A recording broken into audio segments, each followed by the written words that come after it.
Olá galera, professor Wagner do curso Agora Vai, o seu curso de Física no YouTube. Pessoal, nós vamos continuar aqui algo que a gente começou essa semana, que é preparar você para a prova da EAR. Direto no alvo, vamos acertar o alvo e vamos, de certa forma, ajudar você a compreender os elementos que você precisa para fazer uma boa prova, beleza? Então galera, espero que você esteja acompanhando, espero que você tenha visto a nossa live de ontem.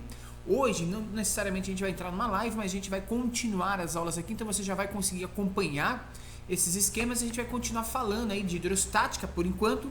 Depois a gente vai gravar um outro vídeo já falando de um outro tema, correndo contra o tempo, para a gente conseguir dar conta de todo o conteúdo e entregar você prontinho para fazer essa prova. Você vai gabaritar nessa prova, beleza? E continua a nossa dica, galera. Tira um print aí da tela, certo? Que você está assistindo a nossa aula e publica no Instagram, no Facebook e marca o Curso Agora Vai, beleza? Se você entrar no Instagram, @Curso Agora Vai, você já encontra a gente. Se você entrar no Facebook, www.facebook.com/Curso Agora Vai, você já encontra a gente também, beleza? Galera, então vamos para a nossa aula de hoje. A gente vai continuar falando de hidrostática. A gente vai falar aqui um pouquinho da parte conceitual, aula conceitual. Você vai entender e compreender os problemas e também você vai verificar um pouquinho de exercício resolvido de provas da EAR passadas, que caiu um pouco de hidrostática para você, beleza? Então aqui é assim, gente, você aprende pra valer e aprende de uma maneira mais descontraída, beleza? No conforto de sua casa, para aulas específicas que vão de encontro com aquilo que você realmente precisa, beleza?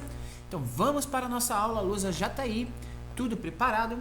Vamos começar, galera. Antes de eu começar essa aula, eu gostaria muito que você deixasse um like aí, beleza? Cada um que vê esse vídeo, dá uma dedada aí, cara, manda um like pra gente, beleza? Para que a gente consiga saber se a gente está agradando vocês e se essas aulas estão realmente fazendo a diferença para vocês, tranquilo? Gente, ontem a gente falou um pouquinho de hidrostática, hoje eu vou continuar falando, só que eu vou falar hoje do princípio de Arquimedes. Princípio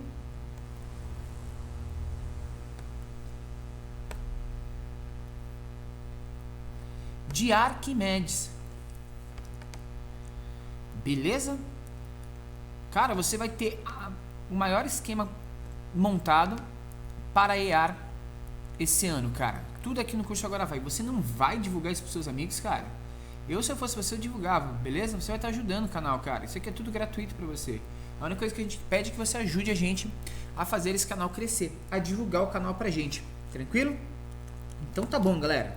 Vamos para nossa aula, que a gente não pode perder tempo, beleza? Eu vou falar do princípio de Arquimedes, depois eu vou retornar um pouco nas relações de pressão de líquido, porque eu quero falar de vasos comunicantes para você. A gente falou ontem da prensa hidráulica, mas a gente deu uma pulada em vasos comunicantes, beleza? Gente, experimentalmente, se a gente mergulha uma bola, qualquer corpo em um tanque, o que vai acontecer? A gente vai perceber que o volume, ou seja, a altura da água, sobe, certo? Dado porque dois corpos não ocupam o mesmo lugar no espaço. O que eu estou falando aqui, já vou desenhando. Dois corpos não ocupam o mesmo lugar no espaço, certo? Então, o que vai acontecer? Quando eu coloco um corpo dentro de um líquido qualquer, esse corpo vai ocupar um volume que antes estava ocupado pelo líquido, certo? Só que aí, o que vai acontecer? O que vai acontecer é que o líquido, ele vai ter uma força resistiva, né? Porque você vai ter que empurrar todo esse líquido e tal. Então, por causa da pressão e das forças que atuam no líquido, ele vai ter uma força resistiva, entre aspas aí, para que você consiga colocar alguma coisa lá dentro, certo? Essa força resistiva vai dar um equilíbrio de força com a força-peso. E aí, isso por causa da densidade do líquido, a diferença de densidade do ar, a densidade do corpo, a gente vai conseguir, desculpa aí, a gente está próximo de uma avenida aqui hoje, a gente vai conseguir relacionar onde esse corpo vai permanecer no seu estado, certo? Que, professor, não entendi nada que você falou. Calma aí, cara, falar e desenhar aqui pra mim tá complicado, viu? Caramba, meu, isso não é fácil. Então deixa eu terminar de desenhar aqui. Pronto, terminei de desenhar, coloquei uma bolinha dentro de um recipiente líquido, certo? Então eu estou dizendo para você o seguinte: Quando você coloca um corpo dentro de um líquido, certo? Você vai perceber que tem uma dificuldade de mergulhar esse corpo, certo? Ou seja, você vai precisar cada vez mais aumentar a força conforme vai aumentando a profundidade que você vai colocando nesse corpo, certo? Mas a partir do momento que ela estiver totalmente imersa, aí não vai ter mais diferença de força. Ou seja, para começar a afundar, para colocar ele, vencer essa resistência do líquido, é difícil, mas depois fica muito mais fácil movimentar. Quem nunca percebeu que se movimentar na água é muito mais tranquilo, né, cara? Poxa, tem gente aí que se acha levinho na água, né? Algumas terapias, inclusive, são feitas dentro de líquidos, né? Porque aí você não força tanto o joelho e tal, e consegue fazer movimentos muito interessantes com as pessoas, certo? Bom, então o que a gente tem? Quando a gente está no líquido, gente, a gente vai ter que analisar quais são as forças que agem. A gente tem para baixo aqui uma força chamada força peso. Essa é a força peso do corpo, certo? E para cima, nós vamos ter uma força que vai ser uma força, de certa forma, de resistência do líquido para que esse corpo afunde. Essa força é chamada de empuxo. Beleza? Bom, numa situação como essa que eu desenhei aqui para vocês, a gente tem uma situação de equilíbrio. Ou seja, a gente tem nesse sistema que a força peso e a força de empuxo acabaram se igualando e o corpo está ali em estado de repouso, certo? Mas como que isso funciona, professor? Primeira coisa, a gente tem que analisar qual que é o valor do peso. O peso é massa vezes gravidade, certo? Essa é a equação que determina o peso de um corpo. E a equação de empuxo? Puxa, cara, como que a gente vai tentar passar para você a ideia da equação de empuxo? Bom, ficaria mais ou menos assim. Empuxo, nesse caso, não é igual ao peso? É, professor. Então, empuxo também seria igual a massa vezes a gravidade. Certo? É, faz sentido. Beleza, cara. Só que é impossível a gente analisar, né, de certa forma, esse esquema de massa. Por quê? Porque se as forças estão igualadas, a massa do corpo é igual à massa de líquido deslocada, certo? Sim. Então a gente poderia dizer que esse empuxo vai ser uma relação. Lembra que a gente falou ontem que massa específica da densidade de um corpo é dada com massa sobre volume? Sim. Então eu poderia dizer que essa massa a gente poderia substituir como densidade, por exemplo, vezes volume vezes a gravidade. Não pode? Pode sim, professor. Então é a partir daqui que a gente tira essa ideia de empuxo, certo? O empuxo é a densidade do líquido deslocado vezes volume de líquido vezes a gravidade. E nessa situação especificamente, esse sistema está em equilíbrio, certo? Mas a gente tem outras situações. Por exemplo, o empuxo, nesse caso, é igual ao peso. Então o corpo está em equilíbrio. Mas eu posso pensar que o empuxo também poderia ser maior que o peso.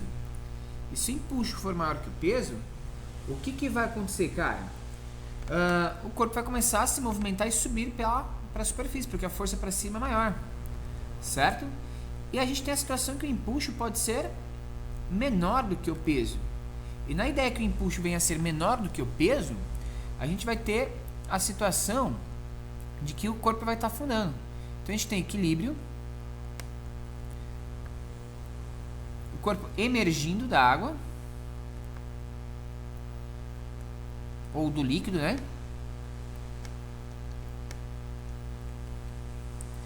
E no terceiro caso, o corpo submergindo.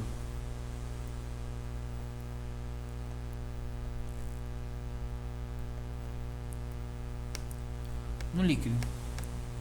Então a gente vai ter essas três situações, certo? Gente, todo esse postulado, toda essa ideia de empuxo, dessa lei de equilíbrio, vem de um físico chamado Arquimedes de Siracusa.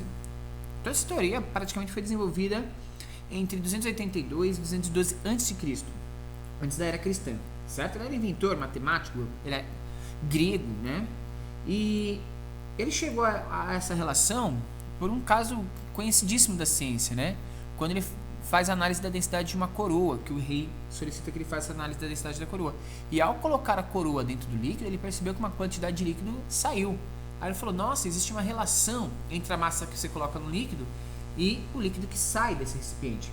E ele chegou à conclusão do seguinte: todo corpo mergulhado no fluido fica sujeito a uma força vertical para cima exercida pelo fluido, sendo a intensidade dessa força igual ao peso do fluido deslocado pelo corpo.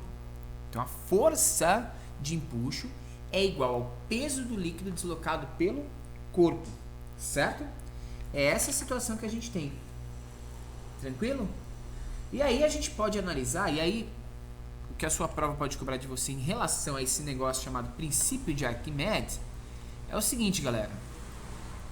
A gente pode ter sistemas de flutuação, certo? O que seria um sistema de flutuação? Cara, imagina que você esteja analisando aí um iceberg, por exemplo. Quando a gente tem problemas com icebergs, esses problemas são gravíssimos simplesmente porque os icebergs eles não estão totalmente na superfície. Na verdade, uma pequena parte desse iceberg está na superfície. E isso é um problema de flutuação. E a gente consegue ver qual que é o percentual de corpo que vai estar na superfície. Por quê? Se eu retomar aquele problema que a gente fez, só que agora eu vou fazer uma superfície mais reta aqui, tentar fazer aqui tipo uma piscina. Ficou uma piscina bem feia, mas é uma piscina, beleza? Vamos encher de água essa piscina, pronto. Agora vamos colocar um iceberg ali, tá? Deixa eu ver se eu consigo desenhar um iceberg.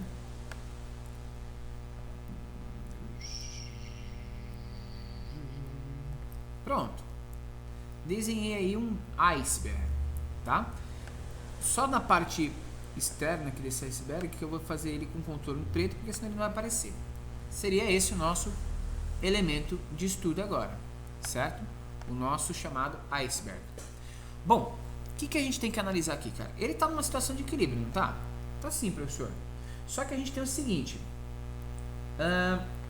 Nessa situação de equilíbrio, o empuxo em módulo, ele seria igual ao peso. Certo? Então tá bom. Na situação de equilíbrio, a gente tem que empuxar igual ao peso. E o volume de líquido deslocado pelo corpo é menor do que o seu próprio volume, você concorda? Sim, porque o volume deslocado pelo corpo é igual ao volume da parte do corpo que está embaixo da água apenas. Então é menor que o volume do corpo como um todo. Ah, legal. Então a gente pode dizer então que esse volume deslocado é menor do que o volume do corpo. Quando isso acontece, a gente tem uma situação de flutuabilidade, certo? Significa dizer o quê? Se o corpo está flutuando, é porque a densidade do corpo, certo? É menor do que a densidade do líquido. Ou seja, quando o líquido é mais denso do que o corpo, é difícil de você afundar. Por exemplo, no Mar Morto, né? Conhecido Mar Morto. Por que os corpos dificilmente afundam lá? Por causa da grande quantidade de sal no sistema. E por você ter uma grande quantidade de sal no sistema, a densidade do líquido aumenta muito, então os corpos praticamente não afundam lá. Certo? Então a gente tem uma coisa aqui nesse líquido chamada de peso aparente, né? E a relação do volume imerso e volume total do corpo pode ser dada da seguinte forma, e é esse estudo que a gente vai fazer, ó. Empuxo, nesse caso, a gente falou que é igual ao peso, certo? O empuxo é a densidade do líquido, certo? Pode ser letra Rho, pode ser essa letra Mi, vezes o volume do corpo que está imerso, vezes a gravidade, que é igual à densidade do corpo vezes o volume do próprio corpo vezes a gravidade.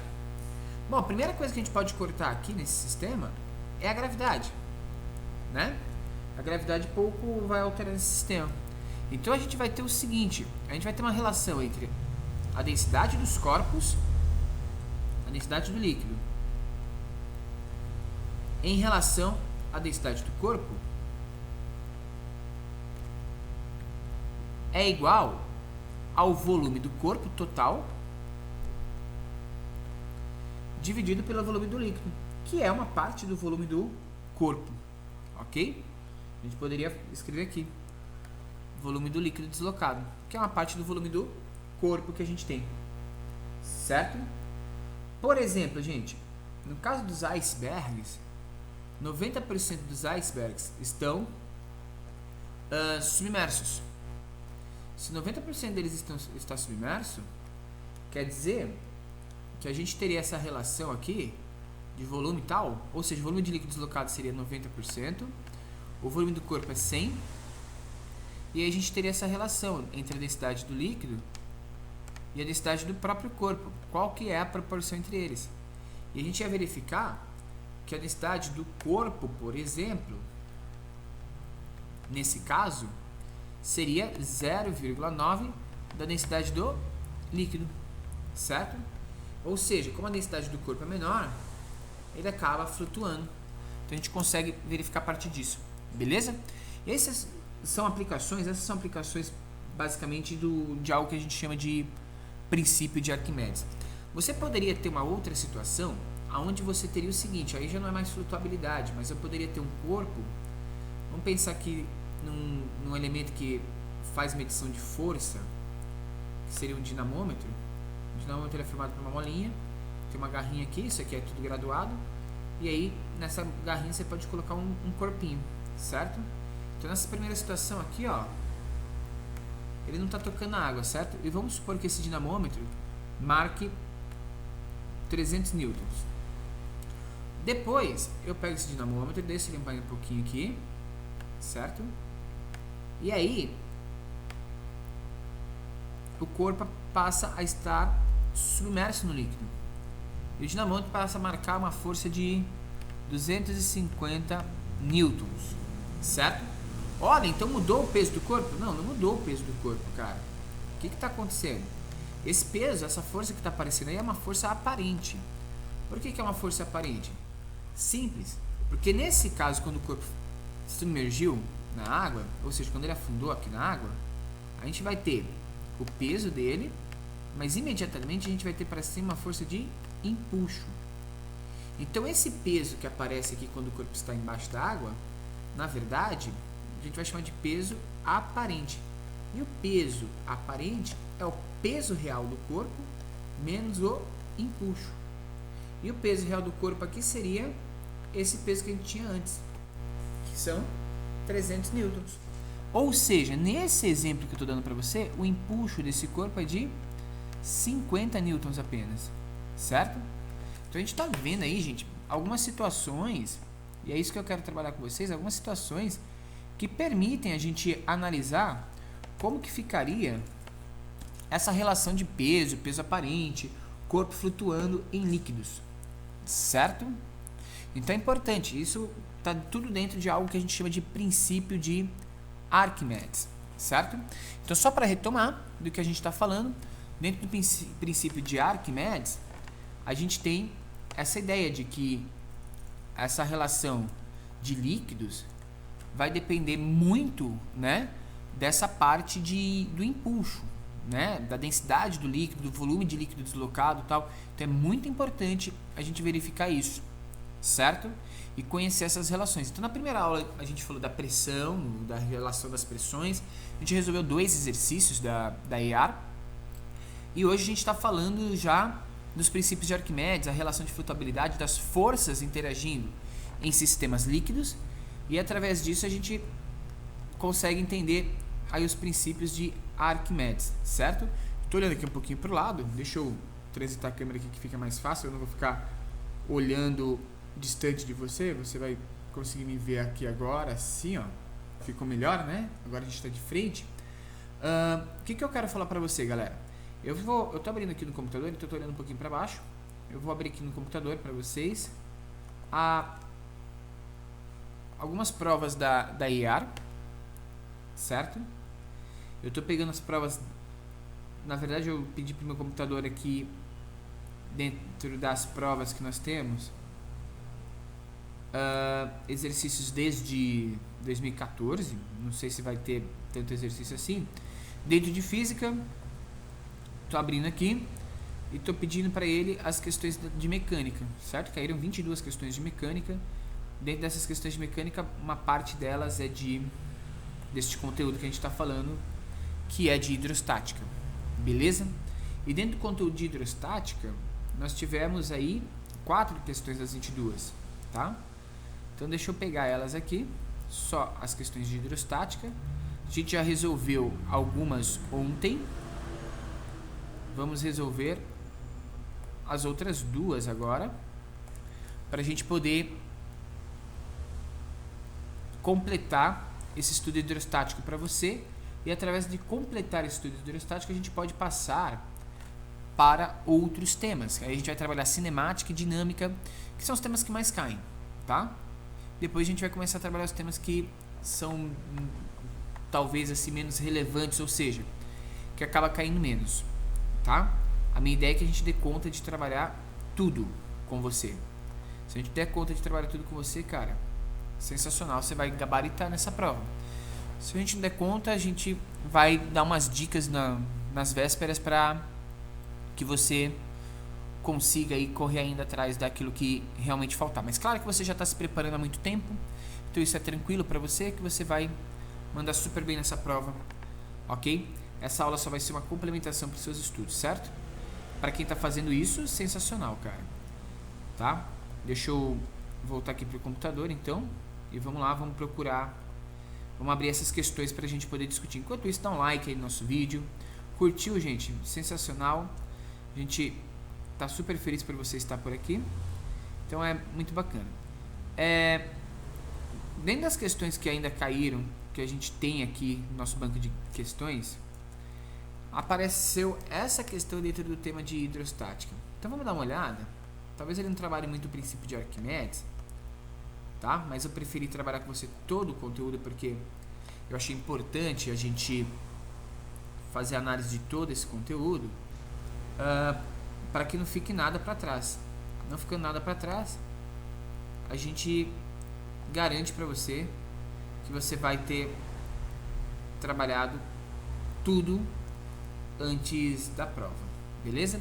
Então essa daqui é a questão que a gente vai resolver agora com você, e aí fica mais tranquilo, né, para você poder fazer essa prova. Essa questão, gente, deixa eu só observar aqui, ela é da prova de 2016 da IAR. Então a gente resolveu 2 de 2017 ontem e vamos resolver as de 2016 agora, beleza? No interior de um pneu de bicicleta, a pressão é de aproximadamente 2,5 vezes 10 a quinta Newton por metro quadrado, que a gente chama de Pascal. Ou seja, eu poderia já ficar brincando com o exercício e falar que isso aqui é 2,5 Pascal, beleza? Para encher o pneu, até tal pressão é utilizada uma bomba cujo êmbolo tem um diâmetro de 6 centímetros. Então o diâmetro do êmbolo, ou seja, a área aqui, é dada por um diâmetro de 6 centímetros. Isso é importante. Qual o valor da força mínima em newtons que deve ser aplicada sobre a manivela da bomba para encher o pneu da bicicleta? Gente, de novo, pressão é força exercida sobre uma área. Bom, muito bem. Qual que é o nosso problema? A gente tem um diâmetro aí apenas, certo? Com esse diâmetro, a gente precisa achar essa área.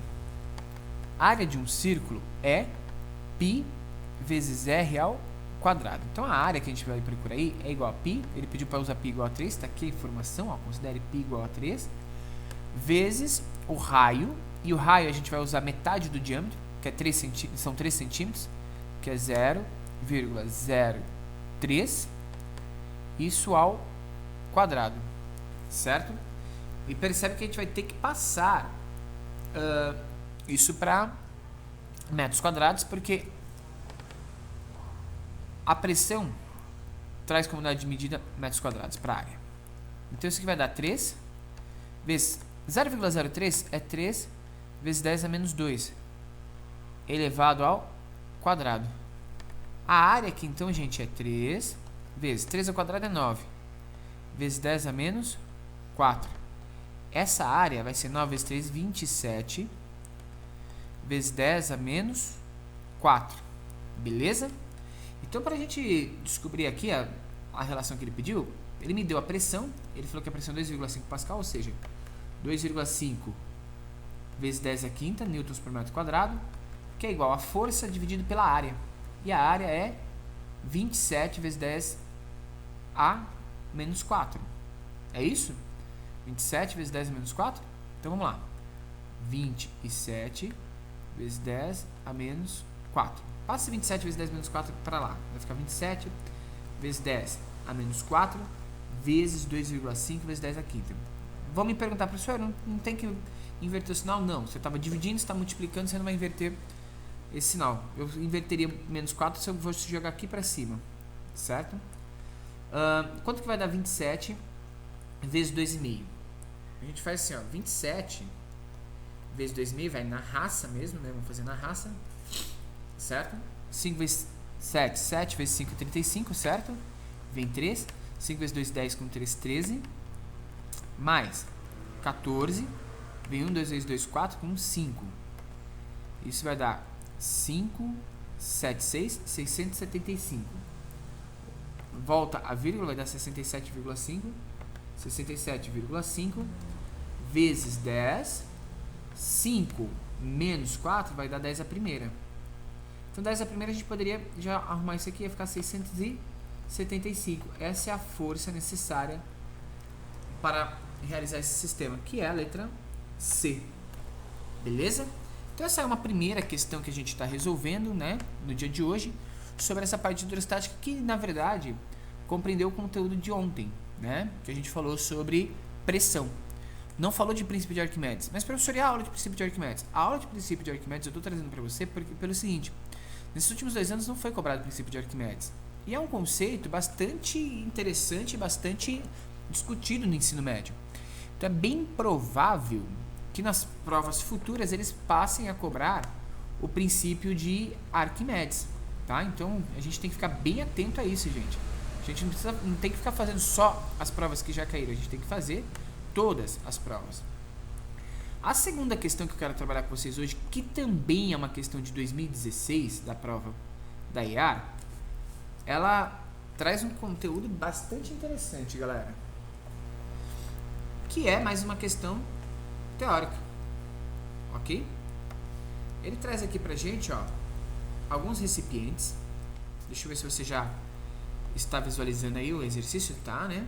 Ele traz alguns recipientes e diz assim pra mim: ei, meu querido, em qual dessas situações, ou qual dos recipientes abaixo, contendo o mesmo líquido, apresenta maior pressão no ponto P? Poxa, qual que apresenta maior pressão no ponto P? Cara, essa questão aqui é interessante, certo? Por quê? Porque a gente precisa relembrar a ideia de pressão nesses líquidos, certo? E qual que é a ideia de pressão nos líquidos, gente? A ideia de pressão nos líquidos vai dar pra gente o seguinte, ó. A gente conversou isso ontem, mas eu quero retomar com você hoje. A pressão que está aqui no líquido vai depender primeiro da pressão atmosférica. Então vai ser, a gente vai chamar de P0, pressão atmosférica, mais a pressão do líquido. E a gente disse ontem que a pressão do líquido é dada pela densidade do líquido vezes a gravidade vezes a altura, certo? Então percebe o seguinte, que a pressão em cada um desses recipientes é a pressão inicial, que é a pressão atmosférica, e todos eles estão sendo atingidos pela pressão atmosférica, mas também vai depender da pressão dos líquidos, né? Que é a densidade, e todos têm o mesmo líquido, então isso aqui não interfere. Gravidade, todos estão na mesma região, na mesma altura, então isso aqui não interfere. Ou melhor, na mesma altura não. Tem líquido com altura diferente. Olha essa altura de líquido até o ponto P. Olha essa altura de líquido até o ponto P. Olha essa altura de líquido até o ponto P e olha essa altura de líquido até o ponto P. Qual recipiente tem a maior altura? O recipiente B. Então, nesse caso, como todos os líquidos têm a mesma densidade, o líquido B representa o recipiente que vai ter maior pressão no ponto P. Beleza? Então, vai depender basicamente da altura do líquido. Então, gente, a gente consegue discutir aqui as questões que a gente preparou para você, lhe demonstrando a ideia de como que é essa interação do princípio de Arquimedes, de pressões, tal, de hidrostática na prova da IAR. Tranquilo? Então, espero que eu tenha colaborado com você, espero que mais essa aula traga para você recursos para que você consiga fazer uma boa prova nesse mês de maio e ingressar na EAR, beleza? Um grande abraço para você, um beijo no seu coração, até a próxima aula, galera, onde a gente vai falar de sistemas de cinemática e de dinâmica. Um grande abraço e até lá, valeu!